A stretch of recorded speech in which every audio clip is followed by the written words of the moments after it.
네, 오늘은 취업을 바라보는 기업의 관점과 개인의 관점에 대해서 설명드리겠습니다.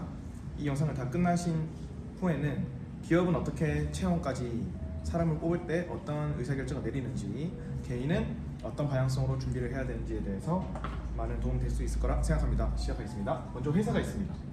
이 회사에 양적 성장이 있고 질적 성장이 있습니다. 그래서 회사의 핵심 인재들이 빠져나가거나 또는 회사가 성장했을 때 그림으로 그리면 이 핵심 인재가 나간 경우 여기 공석이 생기죠.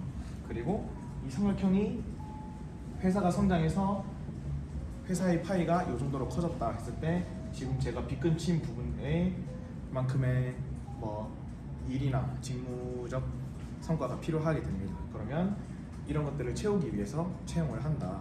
그래서 전자는 조금 부정적인 의미이고 후자는 좀 더 긍정적인 회사의 상황이 있겠죠. 그래서 이때 회사는 두 가지 결정을 합니다. 지금 있는 구성원들의 질적 성장을 목표로 할 것인가, 아니면 양적 성장을 목표로 할 것인가 해서 질적 성장에서는 환경을 바꿔보기도 하고요. 그리고 직원들의 피드백 능력이나 여러 성과 시스템을 관리해서 성과 관리를 통한 질적 성장을 도모하기도 합니다. 근데 경영진에서 또는 의사결정자가 이대로는 안 되겠다, 사람을 더 뽑아야겠다 하는 것은 바로 양적 성장의 의미를 두는 데입니다. 그래서 신규 입사자가 와서 우리가 감당할 업무들을 좀 더 분배해줬으면 좋겠다라는 입장이고요. 그러면 이제 여기서 CEO와 실무 인사 담당자 이런 것들의 의견 차이가 좀 발생하는데, 이 두 가지는 고정된 것은 아니고 기업의 크기나 기업 상황에 따라서 변동될 수도 있습니다. 이 CEO 같은 경우에는 신규 입사자를 뽑는 게 굉장한 부담입니다. 왜냐면 온보딩 시스템을 추적 관리해야 되고요. 그 입사자가 올 때 500만 원 가량의 그 달에만 500만 원 가량의 지출이 나가게 됩니다. 월급 줘야 되고 노트북 줘야 되고 자리 줘야 되고 여러 가지 부대 시설 해줘야 되고요. 그래서 이런 여러 가지 것들을 고려하고 실무자는 반대로 이 CEO나 경영진을 설득해야 되는 상황에 놓이게 됩니다. 그래서 직무적 관점에서 우리가 어떤 성과를 내고 이 성과를 내기 위해서 이런 사람이 필요하다라는 것들을 주관적으로나 객관적으로 증명하죠. 이것은 디테일하게 인사와 관련된 내용이기 때문에 빼겠습니다. 그래서 결론적으로는 1+1이 2가 아니라 2.25 또는 2.5를 원한답니다. 2.25 또는 2.5를 원한다는 겁니다. 그 이유는 기존에 있던 인원에서 이렇게 채워졌을 경우에 당연히 이 여러 가지 구성원들의 업무들을 이 신규 입사자가 담당을 하게 되는 경우가 있고요.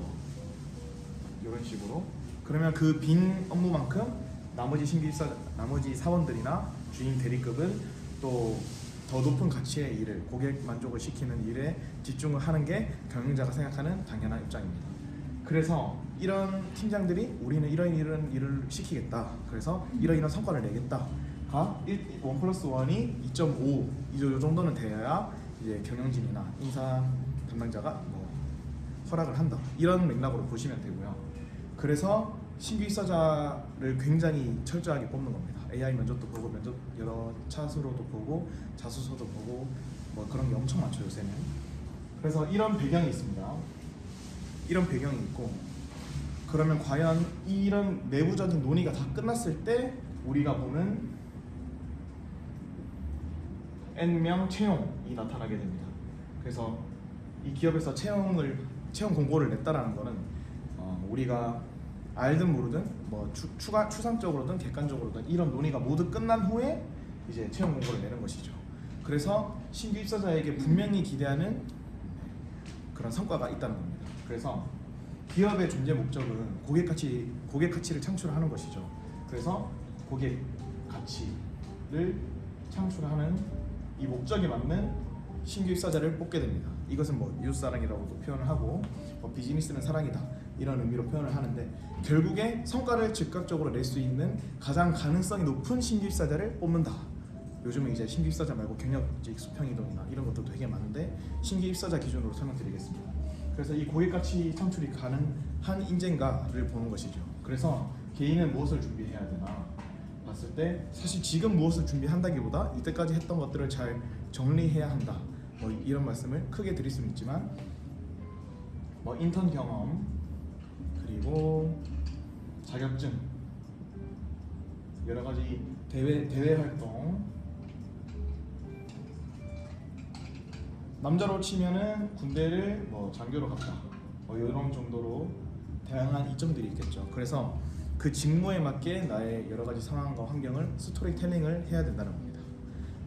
그래서 이 개인은 이런 것들을 준비할 때 내가 회사에서 기대하는 직무적 성과를 낼 수 있는 사람이다 라는 것에 대한 증명을 하는 게 자소서와 면접 과정입니다.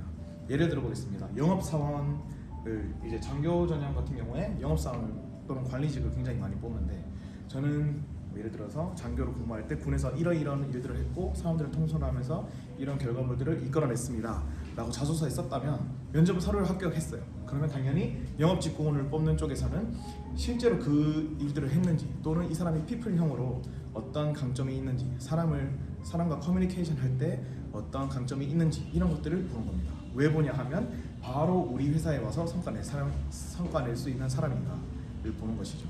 그래서 해당 직무에 있어서 여러 가지 유튜브 채널들을 보면 다양한 자격증들, 다양한 커리어들 이런 것들을 쓰지 말고 핵심적인 그 직무와 관련된 걸 뽑으라는 것도 이 회사 내에서 이런 논의가 이루어졌기 때문에 함축한 내용이다라고 볼 수 있습니다. 그래서 개인적으로는 직무적 성과를 낼 수 있는 세 가지 키워드 또는 세 가지 포인트를 준비하시면 좋고요. 그것과 관련해서 자소서를 쓰시고 면접까지 준비하셔서 어차피 질문도 그것과 비슷한 것 할 겁니다. 그래서 그런 것들을 잘 준비하시고 마지막으로 그 사람의 인격이나 인성을 보기 때문에 여러분들이 잘 준비하신다면 이런 방향성 안에서 준비하시는 게 좋을 것 같다. 그래서 그런 말을 들은 적이 있거든요. 자소서를 하나 잘 써놓고 이렇게 왔다 갔다를 계속해서